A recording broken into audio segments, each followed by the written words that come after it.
Bharatiya Janata party Nalgonda మండల party అధ్యక్షుడు బొబ్బిలి శ్రీనివాసరెడ్డి. రానున్న పార్లమెంట్ ఎలక్షన్లో పార్టీని గ్రౌండ్లో ఏ విధంగా తీసుకెళ్తారు సార్ మీ మండలంలో? మా మండలంలో గ్రౌండ్ లెవెల్కి ఆల్రెడీ వెళ్ళిపోయినాం మేము. 48 బూతులకు గాను 48 బూతుల కమిటీలు వేసుకున్నాం. అన్ని గ్రామాలల్లో విస్తారంగా మా కార్యకర్తలు తిరుగుతున్నారు.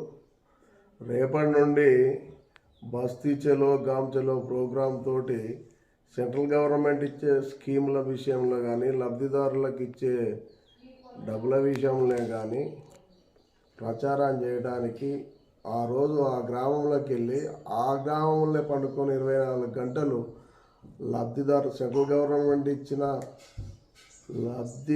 సెంట్రల్ గవర్నమెంట్ తోటి లబ్ధి పొందిన అభ్యర్థులందరినీ కలిసి మరోసారి మోడీకి ప్రధానమంత్రి అవకాశం ఇస్తే ఇంకా ముందుకు తీసుకువెళ్తామన్న ఆలోచనతోటి పోయి వాళ్ళ లబ్ధిదారులని మాట్లాడి వాళ్ళతోటి మమేకమై వారి ఆశీస్సులు తీసుకునేందుకు ఈ యొక్క కార్యక్రమాన్ని తీసుకుపోతాము. అయితే ప్రస్తుతం కేంద్ర ప్రభుత్వం ప్రవేశపెడుతున్న సంక్షేమ పథకాలన్నీ గ్రామ స్థాయిలో ఏ విధంగా ప్రచారం చేస్తుంది మీరు? అందరికీ తెలుసు, గ్రామ పంచాయతీలు ఇచ్చే 90% నిధులు మొత్తం కూడా సెంట్రల్ గవర్నమెంట్ ఇచ్చే ఈ ప్రకృతి వనం కానీ ప్రకృతి వనం డెవలప్మెంట్ విషయంలో కానీ వాటిని వనము నాటే విషయంలో కానీ మొత్తం డబ్బులు కూడా సెంట్రల్ గవర్నమెంట్ ఇచ్చే స్టేట్ గవర్నమెంట్ డబ్బులు ఏమి లేవు. గ్రామ పంచాయతీలలో సీసీ రోడ్లు కానీ లైట్లు కానీ శ్మశాన వాటికలు కానీ ఇవన్నీ కూడా సెంట్రల్ గవర్నమెంట్ స్కీమ్స్ అనేది కూడా ఇప్పుడు ఏ ప్రభుత్వం సర్పంచులు ఉన్నా వాళ్ళకు తెలుసు. రాష్ట్ర గవర్నమెంట్ డబ్బులు ఏమి లేదని వాళ్ళకు తెలుసు. కాకపోతే వాళ్ళ ఉనికిని కోల్పోలేక చెప్తలేరు. కానీ వాళ్ళు బయటికి వెళ్తే వాళ్ళ బాధలేందో వాళ్ళ కష్టాలేందో వాళ్ళు చెప్పడానికి సిద్ధంగా ఉన్నారు రైతులు, సర్పంచులు సార్. అయితే గ్రామ పంచాయతీల్లో నిధులన్నీ కేంద్ర ప్రభుత్వం కానీ రాష్ట్ర ప్రభుత్వం మొన్నటిదాకా మొత్తం మేమే చేస్తున్నాం ప్రచారం చేసుకుంది. దాన్ని మీరు బీజేపీ ఎక్కడ వాళ్ళు చేసే తక్కువ చెప్పేది ఎక్కువ.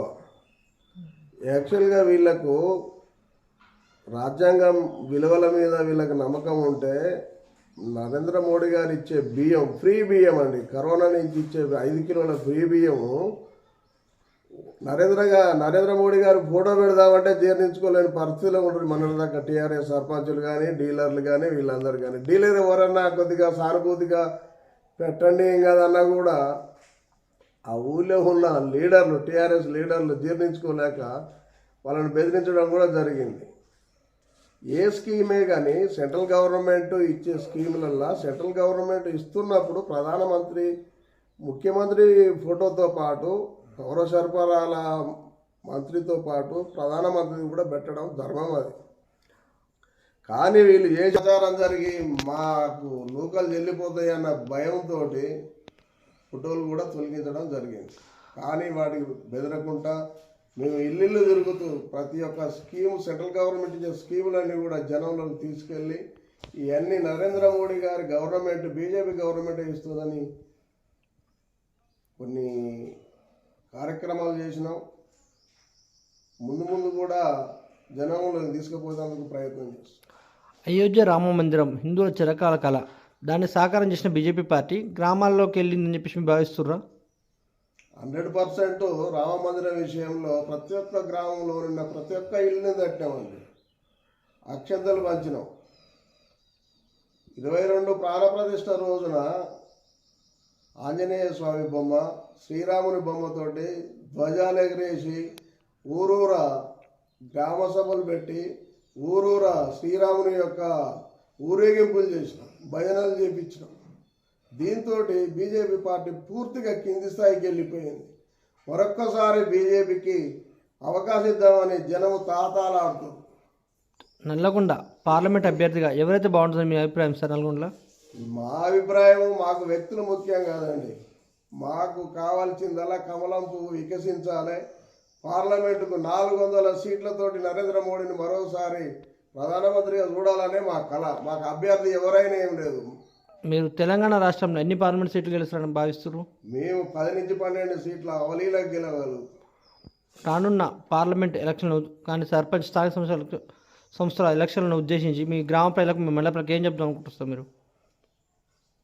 మేము చేసే ప్రతి ఒక్క పని కూడా గ్రామ పంచాయతీలో ఉన్న పబ్లిక్ అందరికీ తెలుసు. వాడు మేము గతంలో పోటీ చేసి గెలిచిన వివిధ పార్టీ నుంచి గెలిచిన అభ్యర్థులకు అందరికీ తెలుసు. ఈ స్కీములు మొత్తం, ఈ డబ్బులు మొత్తం సెంట్రల్ గవర్నమెంట్ పైసలు అయ్యి వీళ్ళది ఏమీ లేదని తెలుసు. గతంలో మాకు కింది స్థాయిలో సర్పంచ్ వచ్చే ఎలక్షన్లో 100కు 60% మేము గెలవబోతున్నాం.